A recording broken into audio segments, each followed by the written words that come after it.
포르투갈 리스본에서 대지진이 있었습니다. 인구의 5분의 1이 사망한 이 대재앙은 만성절에 일어났고 신은 언제나 최선의 세계, 최선의 상태를 유지한다는 신정론을 기반한 세계관이 지배하던 그 시절 신학자들은 신의 분노를 이야기했습니다. 이에 사상가 볼테르는 죄 없는 사람들이 죽는 것이 어찌 신의 뜻이냐고 묻죠. 훗날 사가들은 이 리스본 대지진이 신의 징벌인가를 두고 당대 사상가들이 벌였던 논쟁을 근대의 시작이었다고 평합니다. 모든 것을 하늘의 뜻으로 받아들였던 시대에서 인간의 이성과 합리가 그 역할을 대신하는 시대로 그렇게 넘어간 거죠. 자유한국당 유호의 최고위원이 포항지진을 문정부에 대한 하늘의 준엄한 경고라고 했습니다. 류 최고위원은 포항시민이 첨보를 받았다는 게 아니라 그런 말이 아니라고 해명을 했죠. 하지만 그 논리대로 해석을 하더라도 문재인 정부의 경고하느라 포항시민이 재해를 당한 셈이 되는 건 마찬가지입니다. 이 발상이 대한민국 보수의 현 주소입니다. 대한민국 보수에게 근대는 아직도 제대로 오지 않았다. 김원준 생각이었습니다.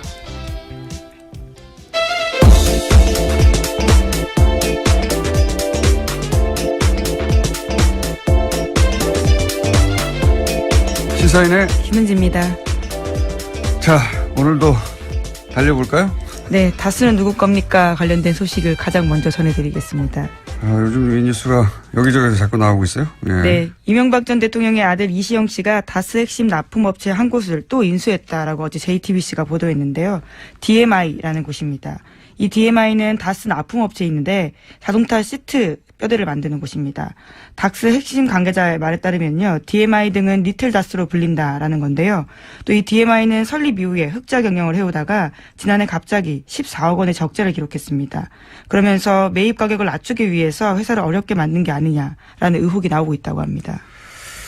지난번과 마찬가지 케이스죠. 예. 네, 그렇죠. 한번 전해드린 바가 있는데요. 네, 100만 원에 어떻게 600억짜리 다운을 매입했느냐. 알고 보니 100만 원에 매입했더라. 그냥 가져갔다는 얘기죠. 근데 계속 흑자를 내다가 바로 직전에. 네, 인수 직전에요. 네, 적자를 기록했는데 이렇다는 얘기는 뒷거래를 했거나 아니면 일부러 적자가 나도록 다스에서 물량을 주지 않았거나 뭐 그런 케이스 중에 하나일 거라고. 근데 이제 결론은 똑같은 거죠. 결론은 다스가 이제 실소유주 논란을 펴할 수 없으니까 이시영 씨에게 비밀리에 승계 작업을 하던 것들이 지금 들키는 와중이다. 이렇게 볼 수 있는 거죠.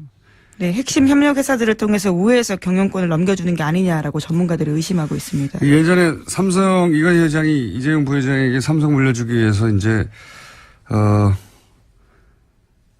16억이었던가요 그때? 예. 굉장히 적은 돈이었죠. 예, 16억을 상대적으로. 한 번 주고 그 돈을 정잣돈으로 계속 불려서 전환사채나 이런 방식으로 결국은 이제 몇 조를 만들어서 삼성 전체를 먹게 하는 방법을 사용했는데 이게 크게 문제가 되니까 다른 재벌들은 다른 방법을 쓰기 시작했어요. 그중에 이제 지금 다스가 흉내내고 있는 것은 재벌 2세, 3세 혹은 뭐 4세에게 회사를 하나 세우게 한 다음에 그 회사에게 그 재벌에서 일감을 계속 몰아주죠. 그리고 인수합병을 통해서 등치를 계속 키워서 결국은 본사를 거꾸로 먹는 방식인데 왜냐하면 이렇게 하면 증여세를 피할 수가 있거든요. 예. 대표적으로 이 방식으로 거론되는 게 현대글로비스입니다. 예. 현대글로비스 예를 들어서 현대차, 기아차 수출하게 되면 그 운송 물량이 있을 거 아닙니까? 그 물량을 원래 다른 회사가 하던 거를 빼가지고 현대차, 기아차의 해외 수출 운송 물량의 절반 이상을 이제는 현대글로비스가 해요. 그러면 글로비스는 계속 주가가 올라가겠죠. 예. 그리고 그 오른 주가를 가지고 이제 합병을 하거나 주식 교환을 통해서 현대차의 지배 주주가 되어 간다. 뭐 이런 방식인데 재벌들이 많이 하는 방식입니다. 네, 이런 핵심 업체를 인수할 때요. 다스 본사에서 부장급 직원이나 이런 사람들이 나와서 실무 작업을 지휘했다라는 증언도 있습니다. 그리고 근데 인수가 끝나면 다시 다스로 돌아갔다라고 하는 건데요. 회사 이름을 바꾸거나 경영 목표를 결정하는 일 등에 있어서 다스 사람들이 직접적으로 관여했다라는 거죠. 직접적으로 관여했겠죠. 근데 문제는 뭐냐면 다스 이명박 전 대통령은 다스의 주식이 하나도 없거든요. 공식적으로. 그런데 이 다스가 왜 이명박 대통령의 아들에게 승계되고 있느냐. 예. 당연히 실소유주 논란이 나올 수밖에 없고 그 실소유주는 물려받은 사람의 아버지가 실소유주일 수밖에 없으니까 이명박 전 대통령이 거론될 수밖에 없는 거죠. 예. 그런 이야기입니다. 네. 어제 JTBC 보도는 이명박 전 대통령이 실소유주 논란이 있는 다스가 이명박 대통령의 아들 이시영 씨에게 재벌들이 하는 방식으로 승계되고 있다. 그리고 그 승계 방식의 장점 중에 하나는 비밀리에 할 수도 있고. 지금 다 들켰습니다. 네, 지금 다 모서리 들켜가. 비밀이라고 하긴요. 비밀리에 상장을 하기 전에 이렇게 해서 나중에 상장을 하려고 했던 것 같아요. 예. 그런데 이제 그러면 상장하기 전에 비상장 회사에서 이런 일이 벌어지는 건 잘 알아내기 힘들거든요. 이 모든 건 사실은 140억 때문이에요. 이 140억을 포기했으면 이렇게까지 오기 힘들었습니다. 140억을 계속 파다 보니까 결국은 여기까지 나오게 된 겁니다. 네. 몇 년 전에 이 140억을 포기하지 못한 아버지의 끝없는 돈에 대한 욕망이 결국은 파국을 부를 것이다. 5년, 6년 전에 그런 말을 한 적이 있는데, 그걸로 가고 있습니다. 자, 그런 뉴스고요. 두 번째 뉴스는 뭡니까? 네, 국정원 특수활동비 관련된 소식도 계속 전해드리고 있습니다. 검찰이 어제 관련된 혐의로요. 최경환 자유한국당 의원의 집과 사무실 압수수색했는데요. 국정원 특수활동비 1억 원 받았다라는 혐의입니다. 하지만 최 의원은 계속해서 이를 부인하고 있는데요. 어제 관련된 중요한 증언이 나왔습니다. 이현수 전 국정원 기조실장이 자기가 직접 돈을 줬다라는 건데요. 그러니까 배달 사고의 가능성을 일축한 겁니다. 동시에 자신과 함께 다른 국정원 직원도 함께 돈을 줬다라고 했기 때문에요. 자신은 돈을 전달하는 게 임무였고 그걸 안 할 수가 없었다라면서 배달 사고 가능성은 있을 수 없는 일이다라고 JTBC를 통해서 밝혔습니다. 배달 사고라고밖에 할 수 있는 말이 없는데 배달 사고일 수 없다는 정황과 증언들이 이제 계속 나오는 거고 이렇게 되면 또 이제 정치 공작이 아니라 정치 보복이라고 하겠죠. 이 보수 진영에서 정치 보복이라고 계속 주장하는데 이 프레임이 안 먹히고 있는데 계속 얘기해요. 사실 정치 보복심이 있다 이거거든요. 근데 보복심이 있다 없다 따지는 건 아무 의미가 없는 게 개개인들이 보복심이 있을 수도 있고 없을 수도 있어요. 근데 누가 그 마음을 꺼내서 판별할 수가 있습니까? 그래서 예전에는 그럴 수 없기 때문에 마구 질렀거든요. 누구 심령 수사도 아니고. 근데 지금 이루어지는 수사가 공동체를 해친 중대한 범죄가 있느냐. 그런 행위들이 있으면 입보도 처벌하는 거고요. 네, 법과 절차를 따라서 하고 있는 거죠. 없으면 미워도 처벌할 수 없는 거고요. 네, 영장은 다 법원에 통해서 나오고 있습니다. 그걸 다 구분할 수 있게 된 것이 현재 시민의 수준이거든요. 그러니까 저는 최근에 이제 보수 정당들이 여기 대응할 때 끊임없이 정치보복, 보수 정당뿐만 아니죠. 조중동도 계속 정치보복을 되뇌이는데 이게 안 통한다는 걸 몰라요. 모르는 것 같아요. 그게 이제 보수 정권 한 10여 년 하는 동안 지상파들도 자기 입맛대로 장악을 해서 본인들이 원하는 논리만 주류 미디어에 계속 등장하니까 자기들 프레임에 자기들이 속아 넘어간 거예요.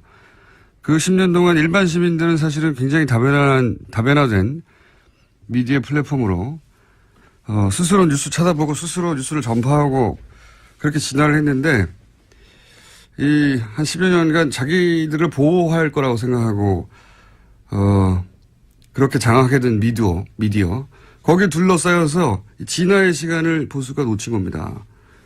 그러다 보니까 보수 정당에서 이럴 경우에 검찰도 계속 때리잖아요. 끊임없이 때리거든요. 그러니까 근데 지금 검찰은 청와대가 컨트롤해서 하명 수사하고 이런 게 아니란 말이죠. 지금 보면 여든 야든 민정수석도 잡잖아요. 국정원이든 검찰이든 걸리면 걸린 대로 다 족족 수사해버리겠다. 네, 정무수석. 정무수석이죠. 민정수석. 민정수석은 어제 국회에 왔습니다. 그렇군요. 조국 민정수석, 정무수석, 네, 전명환 정무수석. 그러니까 이 10년간을 보수 정권을 겪으면서 검찰이 깨달은 거예요. 그러니까 문재인 정부를 맞이하면서 검찰이 깨달은 바, 이거 검찰의 방식인 거죠. 여기서는 여든 야든 국정이든 검찰이든 무슨 청와대든 족족 다 수사해버리겠다. 근데 이제 과거에 하던 방식으로 정권의 부담이 되라고 조중동을 통해서 혹은 뭐 검찰의 부담을 느끼라고 계속 정치보복이라고 하는데 정치보복 하명수사 막 검찰도 공격하고 그런 얘기를 한다고 청와대가 부담 느끼지도 않고 문재인 대통령이 그런 사람도 아니고 검찰은 점점 약이 오르고 이런 보복 정치 주구장창 얘기하는 건 자기들 무덤을 파는 겁니다. 이 문화 지체를 따라잡지 못하면 앞으로 보수 오랫동안 힘듭니다. 이런 얘기 안 통한다는 거, 단순히 안 통한다는 게 아니라 본인들에게 해가 돼요. 제가 말한다고 제 말 듣겠습니까만은 다음 뉴스는요. 네, 특수활동비 관련된 소식 하나만 더 전해드리면요. 어제 더불어민주당 원혜영 의원이 자유한국당 홍준표 대표의 특수활동비 관련된 발언에 대해서 거짓말이다라고 선을 그었습니다. 홍 대표가 자신이 국회 운영위원장을 맡았던 당시에 국회 특수활동비로 야당 원내대표들한테 국회 운영비용으로 일정 금액을 줬다라고 이야기했는데요. 이에 대해서 원혜영 의원은 어떤 돈도 받은 사실이 없다면서 분명한 해명을 요구한다라고 밝혔습니다. 해명과 사과가 없을 경우에는 부득이하게 법적 조치도 검토하지 않을 수 없다라고 했습니다. 이거 홍준표 대표가 곤란한 지경에 처할 것 같은데요. 왜냐하면 한 4천, 5천 정도가 매달, 국회 특수활동비, 예전에 판공비라고 불렀어요, 이거. 판공비라고 불렀는데, 뭐 국회 대책비라고도 하고, 여하간, 지금 뉴스의 흐름에서 얘기하자면 특수활동비죠, 이게. 예. 특활비, 판공비라고 불렀던 돈인데, 이거가 국회 운영위원장, 이게 나온단 말이죠. 네, 여당 원내대표가 겸직을 하고 있는 내용입니다. 당시 원내대표였거든요. 당시 여당 원내대표였고 홍준표 대표가 2008년 9년. 그러니까 이명박 정부 때죠. 근데 지난 대선 후보 토론회 때 김진태 의원이 무슨 말을 했냐면 당시 후보가 홍준표 대표에게 국회 운영위원장 시절에 판공비 일부를 집에 가져간 건 문제 아니냐. 이 워딩은 김진태 의원이 한 겁니다. 예. 그러니까 이 판공비요, 말하자면. 이 판공비에 대해서 집에 가져간 건 문제가 아니냐 그랬더니 당시에 이제 당황했나 봐요. 토론회 때 뭐라고 대답했냐면 정치 자금으로 쓰고 남은 개인 돈은 집에 가져갔다. 이게 애매한 말이잖아요. 그러니까 요는 그때 이제 판공비하고 개인 월급하고 섞어서 쓰다가 남은 돈은 이게 개인 돈이니까 섞어 썼다는 얘기죠. 네, 이게 해명이 꼬이게 된 게요. 이 홍준표 대표가 가장 예민하게 여기고 있는 성원정 리스트와 관련돼 있습니다. 2015년 당시의 일에 대해서 해명하면서 처음부터 그렇죠. 발이 꼬였거든요. 왜냐하면은 지금 1억 2천 그때 당시 이제 그 대선 후보 출마하면서 기탁금 1억 2천이 어디서 났느냐. 그 돈이 어떻게 마련되어 있느냐를 해명을 하던 와중에 끝에 이 얘기가 나오거든요. 그러니까 국회 운영위원장 시절에 판공비 일부를 유용한 게 아니냐는 의혹은 당내에 있었나 봐요. 그러니까 거의 8, 9년 지난 다음에 그 얘기가 나왔겠죠. 어쨌든 이 특활비 문제가 다시 논란이 되니까 그로부터 7개월, 8개월 있다가 이제 페이스북에 올린 내용이 뭐냐면 한 4, 5천 나오는데 그중에 정책위 의장에게 정책개발비로 1,500만 원을 주고 원내 행정국에 700만 원을 주고 원내 부대표단에게 10명에게 격월로 100만 원씩 주고 그러면 매월 500만 원 썼다는 얘기거든요.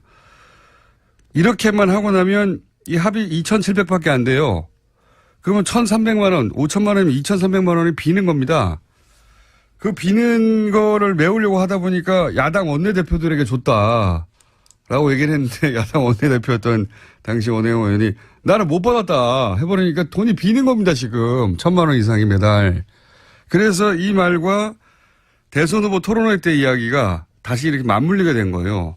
이 얘기를 왜 안 하나 모르겠는데 그러니까 이 이야기는 단순히 지금 판공비 중에 일부를 원내대표한테 줬는데 못 받았다고 한다가 아니라 그 남은 돈을 집으로 가져간 게 문제가 아니냐는 6개월, 7개월 전에 대선 후보 토론 때 김진태 의원의 지적하고 맞물려서 남은 돈을 집으로 가져갔나 하는 의혹이 생기게 되는 이거 제가 보기에는 큰 문제가 될 수 있을 것 같습니다. 아마 7개월, 8개월 전 얘기가 생각이 안 나서 아직 기사화가 안 된 것 같은데 기자들이 곧 묻게 될 것 같아요. 이 문제는. 위기입니다. 김 대표. 다음 뉴스는요. 네, 한겨레 21이 2012년 12월 국정원 댓글 사건이 발각된 직후에 국정원과 경찰 핵심 인물 10명이 전화와 문자를 주고받은 내역을 입수해서 분석했습니다. 이들은 12월 11일부터 엿새 동안 휴대전화 번호 14개를 사용했는데요. 그런 다음 서로 다른 500개가 넘는 번호를 통해서 총 3,300여 번 가까이 연락을 주고받았습니다. 분석한 결과에 따르면 예상대로 국정원, 경찰, 새누리당의 통화 내역이 나왔는데요. 여기에 새롭게 나온 게 있습니다. 청와대인데요. 이명박 정부의 청와대 시절에 여러 가지 통화를 했다라는 지점들이 나오는데 이와 관련되어 있는 인물들이 하금열 청와대 비서실장, 이달곤 청와대 정무수석, 이아무개 청와대 비서실장 선임행정관 등입니다. 그게 나오는 게 정상이죠. 예. 나오는 게 정상이죠. 네, 지금까지 밝혀지지 않았던 사실이라서요. 네, 청와대, 국정원, 경찰, 새누리당의 커넥션이 있지 않겠냐라고 당시도 이야기했었고, 예. 근데 이제 그 울증이 이제 처음 나온 거죠. 예. 왜냐면 한 달 전쯤에도 얘기했던 것 같은데 서로 입을 맞추지 않으면 있을 수 없는 일이죠. 대선 후보 토론회 때 당시 박근혜 후보가 문재인 후보에게 그 국정원 여직원한테 수사 결과 아무것도 안 나오면 책임지라 그런 말을 하고 나서 토론회 끝나자마자 경찰이 아무것도 안 나왔다고 발표를 하죠. 중간 수사 결과. 심지어 중간 수사 결과 발표라고 이야기했습니다. 말도 안 되게. 예. 그리고 곧 이어서 국정원에서는 고소고발을 하죠. 예. 바로 보도자료를 내고요. 예. 관련된 사실에 대해서 공박을 시작했습니다. 이게 1년의 순서대로 주르륵 이어진 거거든요. 예. 그거를 짜지 않고 어떻게 했겠냐. 이 사실은 저는 이게 아주 큰 수사 대상이라고 보는 것이 그랬다는 얘기는 당시에 청와대, 경찰, 국정원이 명백하게 대선에 개입한 거거든요. 선거 개입. 요 선거 개입 건만으로도 큰 건이 됩니다. 이 국정원과 청와대와 국정원과 경찰과 새누리당이 각각 한 몸으로 대선에 개입했다는 얘기잖아요. 실제 특정 사건을 아무런 혐의가 없다고 발표를 중간에 근거 없이 해버리고 국정원은 거기 고소고발을 한다고 하고 대선 후보는 거기에 맞춰서 토론을 하고 질문을 하고 이거 수사해야 됩니다. 제가 왜 이런 얘기를 꼭 하냐면 제가 아직도 거의 6년치 3도 노출로 재판을 받고 있거든요. 공직선거법 위반 혐의로 그러니까 이게 있죠. 이런 걸 보면 화가 나요. 이렇게 거대하게 선거 개입을 하고 공직선거법을 위반했는데 이 사람들은 아무도 처벌을 받지 않고 저는 아직도 재판을 받고 있다는 게. 네, 당시 청와대 인사 중에 가장 통화가 많았던 사람이 이달곤 수석이었는데요. 차문희 2차장과 엿새 동안 6차례 통화했다고 하지만 자신의 해명이 이렇습니다. 자신은 그 사람을 아예 모른다라는 거고요. 전화가 스스로 통화했나요? 뭐 모른다고 하겠죠, 다들. 네. 자, 이거 수사해야 한다. 저는 강력하게 주장하는 바고요. 네, 재수사를 해야 된다는 말씀이신 거죠. 이미 한 번 수사를 해서 관련된 내용들을 경찰청, 서울경찰청 쪽 사람들은 뭐 혐의를 턴 적이 있거든요. 네, 공소시효도 끝나서 예. 사실 제가 주장한다고 될 일은 아닌데 저는 아직도 재판 받고 있어서 이거하고 비교할 수도 없는 일인데 자, 그건 그렇고 시간이 거의 다 돼가지고 너무 길게 얘기했네요. 예. 제목을 2개 읽고 짧게 묵혀오고 지나가죠. 네, 그러시죠. 5.18 민주화 운동 관련돼서 계속 알려드리고 있는데요. 이번에는 5.18 민주화 운동에 북한군이 개입했던 증거라면서 극우 인사 지만원 씨가 내놓은 사진이 있습니다. 이와 관련해서 SBS가 보도를 했는데 지만원 씨가 주장했던 북한군 사람이라고 하는 것은 남한 시민이었다라고 하는 건데요. 하지만 이 사진첩은 기무사의 비공개 사진첩에 있었다라고 합니다. 이런 걸 보면 사실은 5.18 이 북한의 소행이었다고 하는 프레임, 이 프레임은 그냥 우발적으로 혹은 뭐 누군가 개인의 소신에 의해서 주장한 게 아니라 군 혹은 뭐 국정원 그 정보기관을 통해서, 왜냐면은, 박근혜 정부 시절에는 탈북자라고 정체를 모를 사람이 나와서 TV조선에서. 종편에서 그런 주장을 많이 했습니다. 종편에서 그런 주장 되게 많이 했거든요. 예. 근데 그때 쓰였던 근거 자료를 하며 나왔던 사진이 이게 이제 기무사 비공개 사진첩에 있었다는 거 아닙니까? 그렇다는 얘기는 아마도 당시에 군이 찍은 사진, 뭐 보안사가 찍은 사진이 이 민간인에게 제공됐다는 건데 이거 뭐 지만원 씨가 기무사에 침투해가지고 뺐을 리도 없고요. 자신의 해명이 있는데요. 해당 사진은 언론사 데이터베이스에서 군 기록을 받았다. 변호사를 통해서 받았다라는 건데요. 어떤 언론사인지 변호인인지는 밝히지 않았습니다. 밝힐 수가 없겠죠. 언론사에 이게 없을 테니까. 처음 나온 사진인데. 그러니까 북한 사주서를 주장하는 게 단순히 개인의 혹은 뭐 한 사람의 극우 인사가 한 말이 아니라 이렇게 국가기관들이 끊임없이 그렇게 이명박 박근혜 시절에 유포하려고 했던 공작 중의 일부였다라고 저는 보고 이것도 역시 수사 대상이다. 수사 대상 너무 많아요. 지금 서울중앙지검이 수사를 꽉 차 있는 걸로 아는데 기억해뒀다가 제가 앞으로 한 1년 동안 계속 주장할 예정입니다. 예. 수사 대상이라고 하는 거 좀 기억해 주세요. 네, 국방부 5.18 투기 같은 경우에도 37년 만에 본 문서라고 하는데요. 그것을 지만원 씨가 가지고 있었던 거죠. 말이 안 되는 거죠. 예, 5.18 단체에서도 모르던 사진을 어디서 언론사에서 샀습니까? 말도 안 되는 거죠. 또 있나요? 네, 트럼프 대통령 소식만 하나 전해드리겠는데요. 트럼프 대통령이 26일까지 추수감사절 휴가 보냅니다. 그래서 마라라고라는 리조트를 가게 되는데요. 오히려 참모들의 근심이 깊어지고 있다고 합니다. 또 협의되지 않은 트위터를 써서 오히려 문제가 생길까 걱정하고 있다는 겁니다. 트위터에 대해서는 참모진들이 인터뷰를 따로 몇 번 했어요. 예, 언론들이 계속 물어보니까 우리는 대통령을 팔로우하지 않는다. 그다음에 대통령 트위터대로 정책을 하는 건 아니다. 이런 해명을 여러 번 했어요. 여러 번 했는데 최근에도 풀려난 농구 선수를 공격해가지고 또 논란이 되지 그렇죠. 않았습니까? 예, 중국에서 명품을 훔쳐 체포됐다가 풀려났던 UCLA 농구 선수 있는데요. 그 선수들을 향해서 그냥 감옥에 뒀어야 된다라는 트윗을 올렸습니다. 왜냐하면 그 선수 중에 아버지 중 한 명이요. 트럼프 대통령 한 게 뭐냐 이렇게 이야기했거든요. 거기에 대한 반박이었습니다. 그러니까 보통 이렇게 국가원수가 어떤 큰 일을 하고 그중에 일부가 불만이 있을 수 있잖아요. 그거 개별적으로 대응하지 않거든요. 예. 그런데 선수 아버지가 트럼프 한 게 뭐 있냐고 그랬더니 바로 풀려나지 말았어야 했다고. 사실 이렇게 개개인을 상대로 국민 한 사람 한 사람을 대응하는 거거든요. 이런 거 안 합니다, 절대. 이거는 동장 정도만 돼도 안 하는 거예요. 굉장히 속 좁은 사람이에요, 진짜.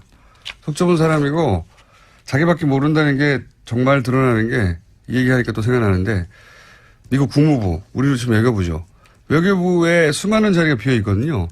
그래서 전직 외교부 관료들이 최근에 정면으로 트럼프를 비판했어요. 이 자리를 채우라고 도대체 뭐 하냐고. 트럼프가 거기에 대해서 말한 게 있습니다. 나만 중요할 뿐이다. 내가 있다는 게 중요하다. 내가 그 자리를 다 대신할 수 있다는 겁니다. 네. 자, 여기까지 하겠습니다. 시사인의 김은지였습니다. 감사합니다. 네. 여기였습니다.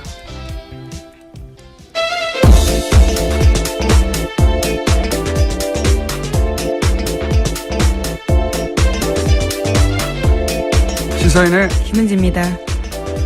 자, 오늘도 달려볼까요? 네, 다스는 누구 겁니까? 관련된 소식을 가장 먼저 전해드리겠습니다.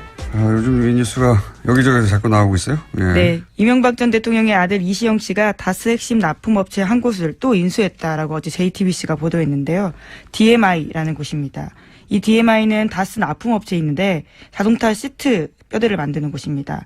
다스 핵심 관계자의 말에 따르면요. DMI 등은 리틀 다스로 불린다라는 건데요.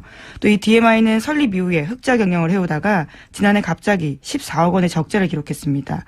그러면서 매입 가격을 낮추기 위해서 회사를 어렵게 만든 게 아니냐라는 의혹이 나오고 있다고 합니다.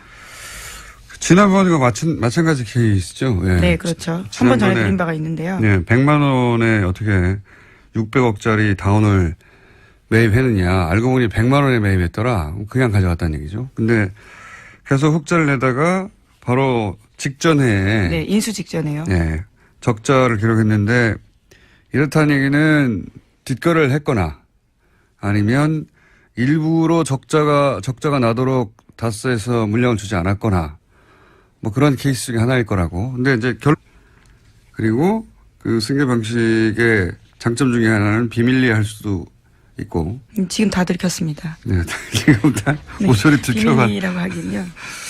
비밀리에 상장을 하기 전에 이렇게 해서 나중에 상장을 하려고 했던 것 같아요. 예. 그런데 이제 그러면 상장하기 전에 비상장 회사에서 이런 일이 벌어지는 건 잘 알아내기 힘들거든요.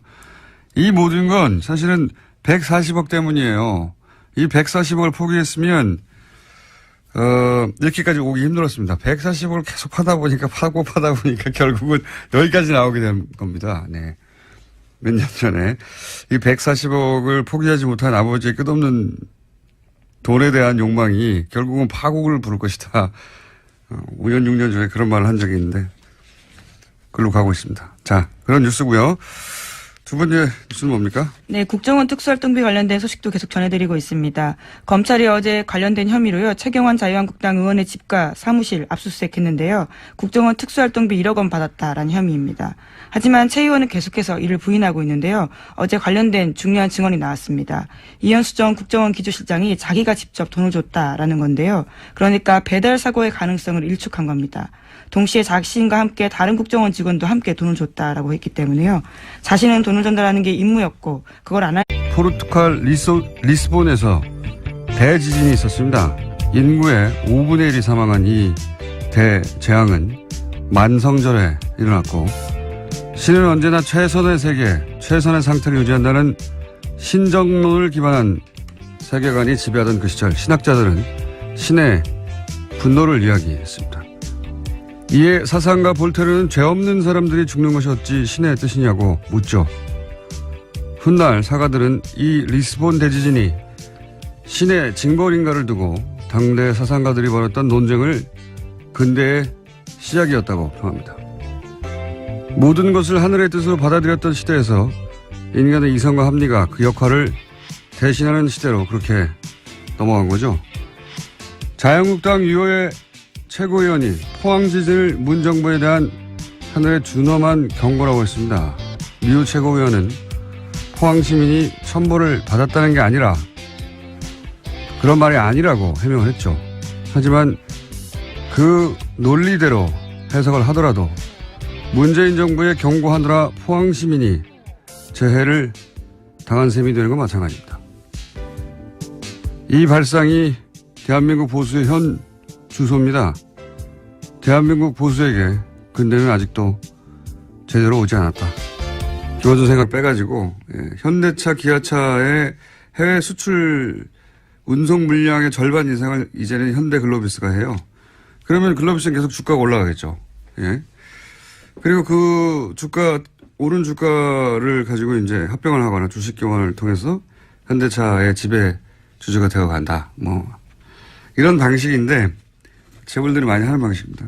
네, 이런 핵심 업체를 인수할 때요, 다스 본사에서 부장급 직원이나 이런 사람들이 나와서 실무 작업을 지휘했다라는 증언도 있습니다. 그리고 근데 인수가 끝나면 다시 다스로 돌아갔다라고 하는 건데요. 회사 이름을 바꾸거나 경영 목표를 결정하는 일 등에 있어서 다스 사람들이 직접적으로 관여했다라는 거죠. 직접적으로 관여했겠죠. 근데 문제는 뭐냐면 다스 이명박 전 대통령은 다스의 주식이 하나도 없거든요. 공식으로. 그런데 이 다스가 왜 이명박 대통령의 아들에게 승계되고 있느냐. 예. 당연히 실소유주 논란이 나올 수밖에 없고 그 실소유주는 물려받은 사람의 아버지가 실소유주일 수밖에 없으니까 이명박 전 대통령이 거론될 수밖에 없는 거죠. 예.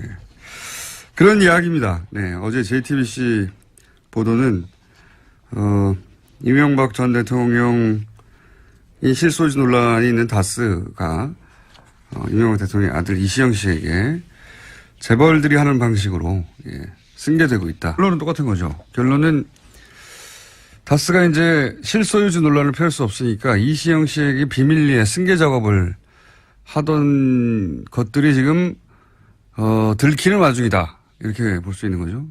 네, 핵심 협력 회사들을 통해서 우회해서 경영권을 넘겨주는 게 아니냐라고 전문가들이 의심하고 있습니다. 예전에 삼성 이건희 회장이 이재용 부회장에게 삼성 물려주기 위해서 이제 16억이었던가요 그때?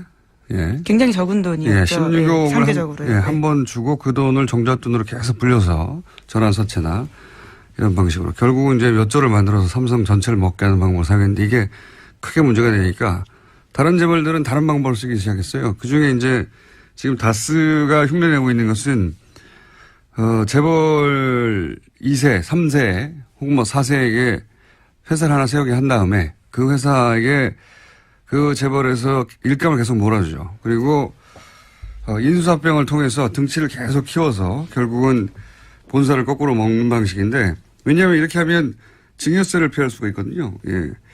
대표적으로 이 방식으로 거론되는 게 현대글로비스입니다. 예.